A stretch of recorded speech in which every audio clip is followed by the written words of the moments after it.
Assalamualaikum warahmatullahi wabarakatuh.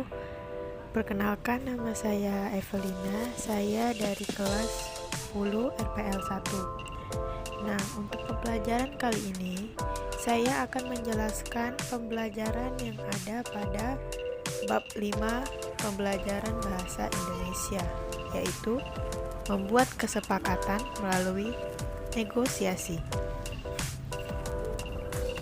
Pertama-tama, kita harus tahu apa itu negosiasi. Negosiasi adalah bentuk interaksi sosial yang berfungsi untuk mencari penyelesaian bersama di antara pihak-pihak yang mempunyai perbedaan kepentingan. Nah, pihak-pihak yang melakukan negosiasi tersebut berusaha menyelesaikan perbedaan itu dengan cara yang baik tanpa merugikan salah satu pihak.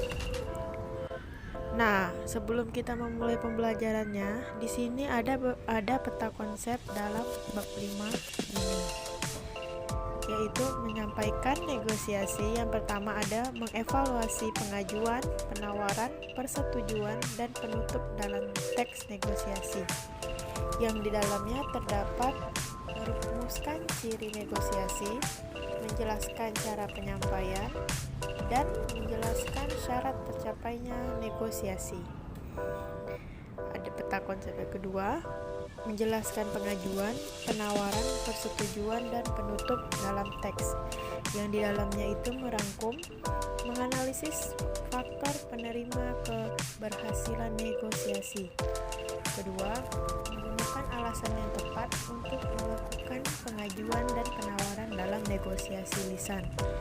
Ketiga, menjelaskan pola-pola penyajian dalam teks negosiasi. Bagan selanjutnya itu ada menganalisis teks negosiasi. Di dalamnya terdapat menentukan bagian-bagian dalam teks negosiasi. Kedua, menyebutkan unsur-unsur penawaran dan pemesanan barang. Kedua, ada mengidentifikasi penerapan aturan dalam teks negosiasi. Ketiga, mengidentifikasi kalimat persuasif dalam teks negosiasi. Nah, yang terakhir, mengkonstruksikan teks negosiasi. Di dalamnya itu terdapat menyawa teks negosiasi lisan dalam bentuk dialog, dan terakhir menyusun teks negosiasi lisan dalam bentuk naratif. Yang pertama di sini ada mengevaluasi teks negosiasi. Nah, pada dasarnya itu, negosiasi merupakan proses tawar-menawar dengan jalan berunding guna mencapai kesepakatan bersama antara satu pihak, bisa kelompok atau organisasi, dan sesama pihak lainnya. Adapun tujuan dari negosiasi yaitu mengatasi atau menyesuaikan perbedaan untuk memperoleh sesuatu dari pihak lain yang tidak dapat dipaksakan.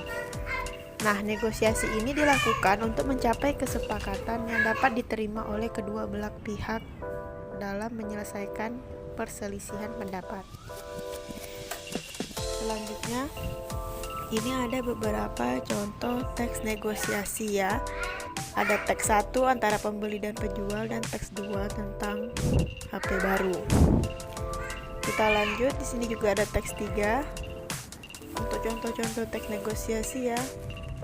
Dan di sini ada kegiatan 2 menjelaskan cara menyampaikan pengajuan dan penawaran.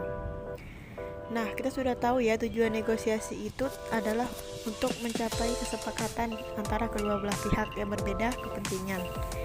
Nah, ada nih caranya yang tepat untuk mengatasi perbedaan-perbedaan tersebut agar diselesaikan tanpa menyebabkan kerugian di salah satu pihak. Ya, terus di kegiatan 3 ada menjelaskan syarat tercapainya persetujuan atau kesepakatan. Dalam mencapai kesepakatan, selain menerima alasan yang disampaikan, pihak menyajikan pengajuan, penawaran, biasanya juga menjalankan tuntutan. Selanjutnya, kita masuk bagian B, menjelaskan pengajuan, penawaran, dan persetujuan dalam teks negosiasi. Ada beberapa kegiatan di sini. Kegiatan pertama, menganalisis faktor penentu keberhasilan negosiasi. Dan kegiatan 2, di sini membahas tentang penggunaan alasan yang tepat untuk melakukan pengajuan dan penawaran dalam negosiasi. Kita tuh harus butuh alasan yang logis dalam melakukan negosiasi. Kenapa? Karena tentu lawan pihak kita membutuhkan alasan kenapa kita melakukan negosiasi dengan mereka. Makanya diperlukanlah alasan yang tepat untuk melakukan pengajuan dan penawaran dalam negosiasi. Di sini ada kegiatan 3, menjelaskan pola-pola penyajian teks negosiasi.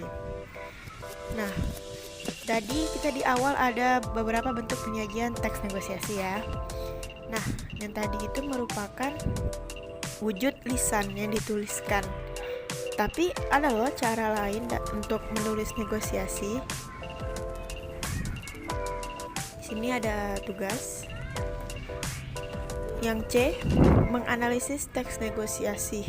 Kegiatan satunya, menentukan bagian atau struktur teks negosiasi. Seperti teks pada umumnya, teks negosiasi itu juga mempunyai struktur, ya. Di antaranya itu ada orientasi, pengajuan, penawaran, dan persetujuan. Kita lanjut. Di sini ada contoh ya, contoh teks negosiasi yang negosiasi warga dengan investor, nanti bisa dibaca di buku bahasa Indonesia ya masing-masing. Kegiatan 2-nya itu menyebutkan unsur-unsur surat penawaran. Surat penawaran dan pemesanan barang dilihat dari tujuannya termasuk surat niaga. Apa itu surat niaga? Surat niaga adalah surat yang digunakan dalam kegiatan perdagangan. Struktur surat niaga sama loh, sama kayak struktur surat resmi pada umumnya. Yang pertama itu ada kop suratnya, ada nomornya, lampiran, hal yang mencakup inti. Yang kelima ada tanggal suratnya, 6 ada alamat penerima, 7 salam pembuka, 8 tubuh surat yang terdiri atas bagian pembuka, isi, dan penutup. Ini 9-nya salam. Nah, untuk kegiatan 4 ini ada mengidentifikasi kalimat persuasif dalam teks negosiasi. Tentunya udah tahu semua ya apa itu kalimat persuasif. Maaf. Kalimat persuasif kan kalimat yang bertujuan untuk mengajak pembaca ya, agar pembaca tuh tertarik, terpersuasi. Nah, ini ada contoh nih. Contoh kalimat persuasif. Contoh ya. Anak, ayah tenang saja, semuanya sudah aku pikirkan. Ayah doakan saja biar aku mudah meraih cita-cita. Ayah, ya sudahlah kalau itu kau mau kamu, tapi nanti malam kamu pikirkan lagi ya. Nah, di sini kenapa dia termasuk kalimat persuasif? Karena dia ada kalimat seperti ini. Semuanya sudah aku pikirkan. Ayah doakan saja biar aku mudah meraih cita-cita. Nah, dia ini mempersuasi ayahnya agar ayahnya itu mendoakan dia semoga dia bisa meraih cita-citanya. Untuk yang D ini ada mengkonstruksikan teks negosiasi. Ada dua kegiatan ya, dua kegiatan dalam bagian yang D ini. Kegiatan 1 yaitu menyusun teks negosiasi lisan dalam bentuk dialog. Yang kedua, menyusun teks negosiasi tulis dalam bentuk narasi. Nah, sampai sini saja penjelasan saya tentang bab 5 pembelajaran bahasa Indonesia, yaitu teks negosiasi. Semoga apa yang saya sampaikan bisa dipahami dengan baik, dan jika ada kekurangan saya mohon maaf. Saya tutup dengan Assalamualaikum warahmatullahi wabarakatuh.